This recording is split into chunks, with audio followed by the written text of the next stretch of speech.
So who are you? Who am I? Digital marketer of 23 years.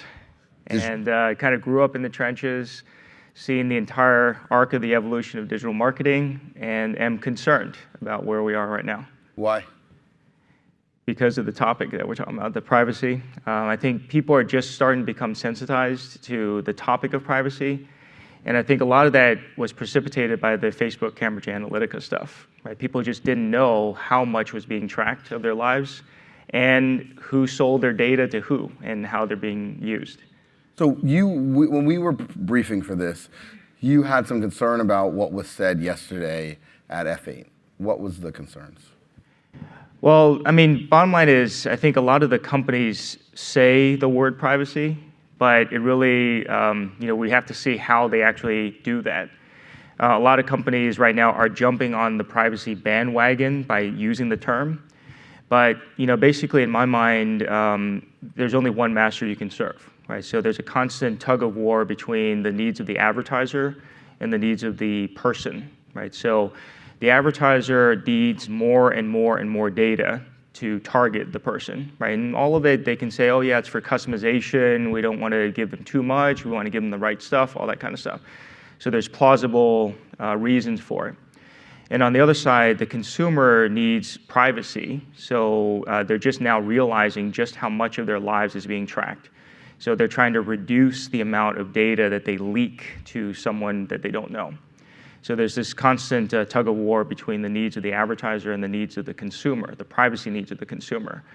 And so it really comes down to a company in the middle. You have to see which master do they serve, right? If they serve the advertiser as their master, there are gonna be points in the road where they're gonna have to make a decision and say, okay, well, for the sake of revenue, we're gonna do this anyway. Right, whether the consumer likes it or not. And then there's others where, if they're really trying to protect the privacy of the consumer, they're going to have to make some really hard decisions down the line that may mean less revenue. Do you think they will? Not the current companies, right? Their motive is profit. So you don't think that, so what about government? Where does government sit in this? I think we're starting to realize that we need government. Right, because self-regulation is, okay, you go regulate yourself. Commit that you're going to do the right thing. How many times has that worked? Right, and you heard the Boeing thing, right? Boeing self-certified because the FAA allowed them to do that. So I'm seeing the same kinds of stuff in ad fraud, right? We have trade bodies that said, oh, you can certify yourself.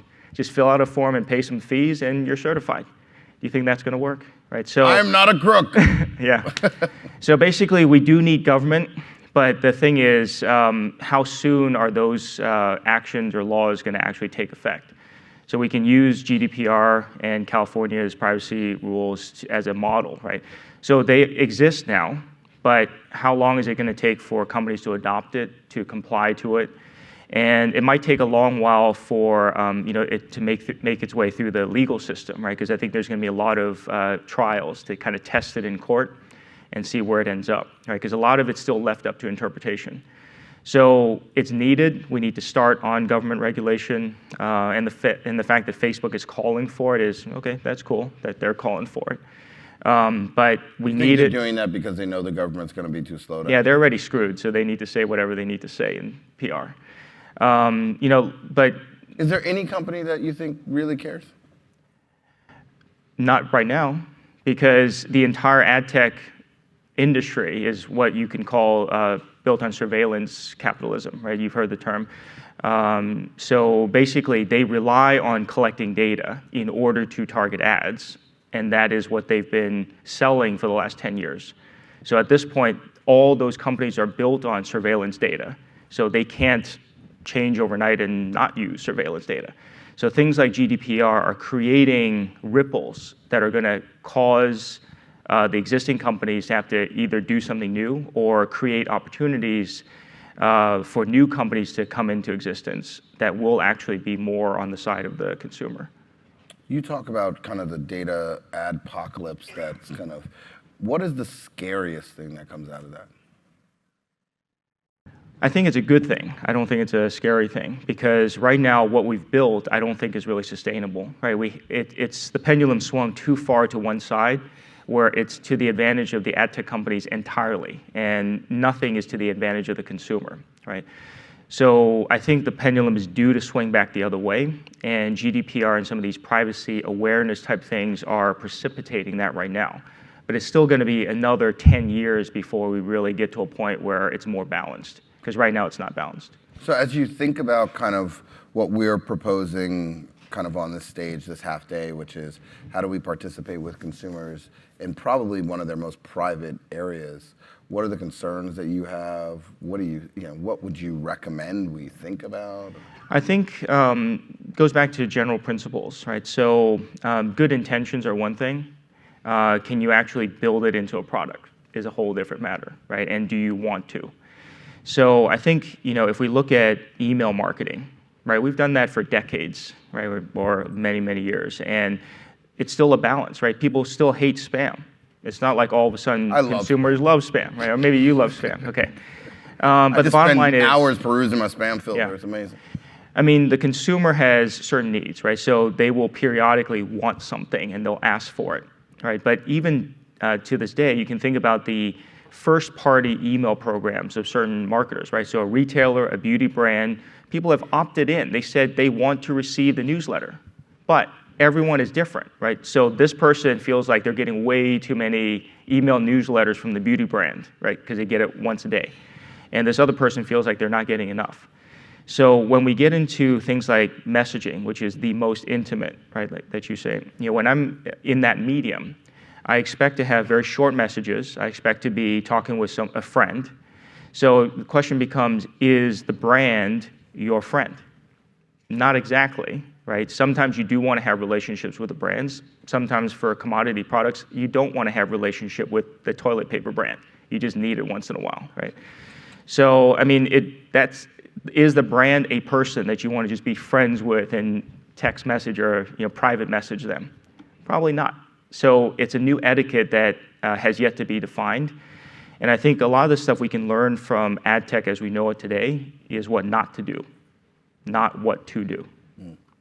So we talked a little bit about your concern that there are real voices out there that are strong voices, activist voices, that are actually being suppressed by some of the can you just talk about— I found this fascinating. Yeah, I mean, there have been privacy advocates forever, right? There are individual people, there are professors, there are academics, there are people who talk about privacy all the time, but yet here we are today, right? After probably one of the largest privacy scandals in history, right? Because never before have we had such efficient surveillance tech, right? So when the government does it, we'll say, oh, it's creepy government surveilling all our citizens. When Facebook does it and they deliver some benefits like, oh, personalization, I get to see my friends' photos, their puppy photos or whatever, that's cool. So kind of the consumers have kind of put those fears aside because they got the benefit of using a social network.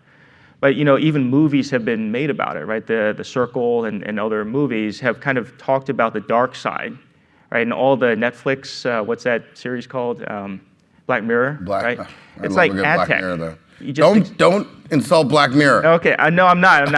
I'm just saying it scares the heck out of me, right? I have to watch it during the daytime. I can't watch it at night. It's that scary. So, things like that, they kind of project forward, and they're not really projecting that much forward. No. It's almost practically here, some of the stuff that they contemplated in those episodes. And we're living that right now. And I think consumers haven't been sensitized enough to it, and they're only now getting sensitized to, okay, we didn't know that all these companies were selling our data, right? They thought they were having a relationship with Facebook directly. They didn't know Facebook was selling their data, and that other company was selling their data to even more people, and so on and so forth. So again, when we get in, social network, it's out there, you posted, you publicly did that. But when you're talking about private messaging, that's a whole other medium, right? So it gets to, do you want to have a relationship or a conversation with a brand? Maybe sometimes, but maybe not all the time. And not as frequently as the brand wants to have a conversation with you because they're trying to sell you something.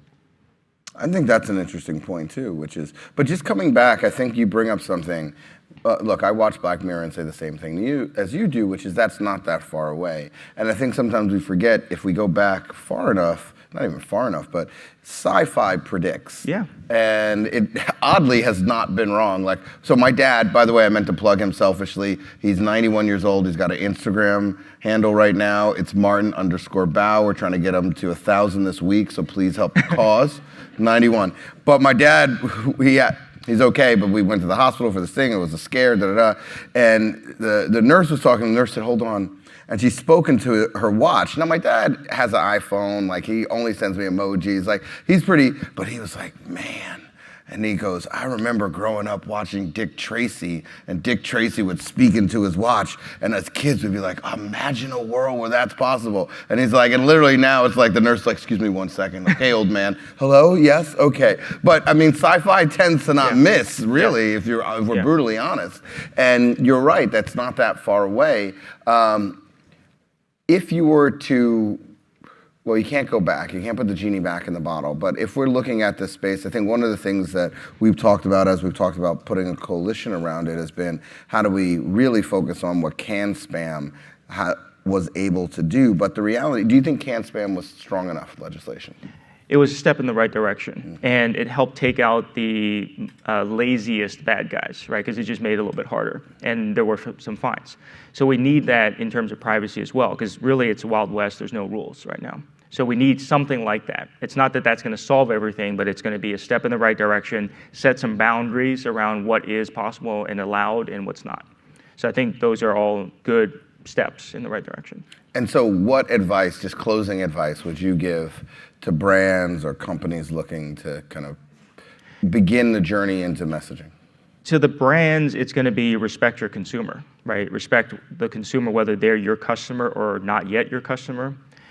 Because without that, you can't start building a relationship, right? So a relationship is about two ways. I mean, this is all common sense stuff, but brands have always thought about, okay, we want to push more messaging to them because we want to sell more stuff.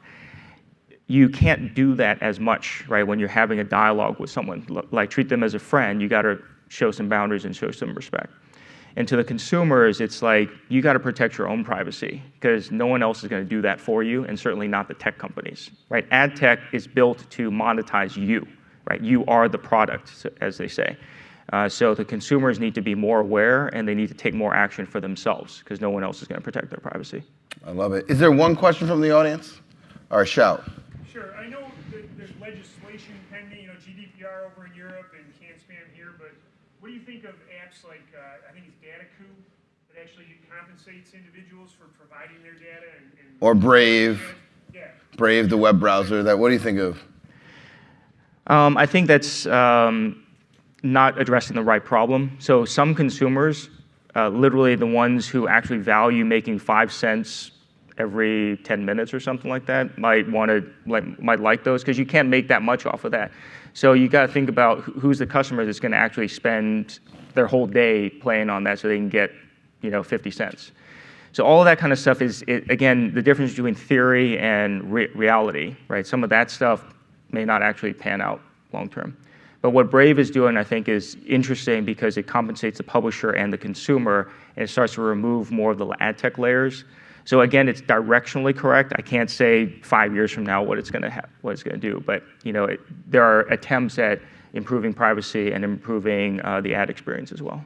Okay, cool. Let's give a huge round of applause for Augustine Fou. Thank you so much, sir. Thank you. What a pleasure. Thank you.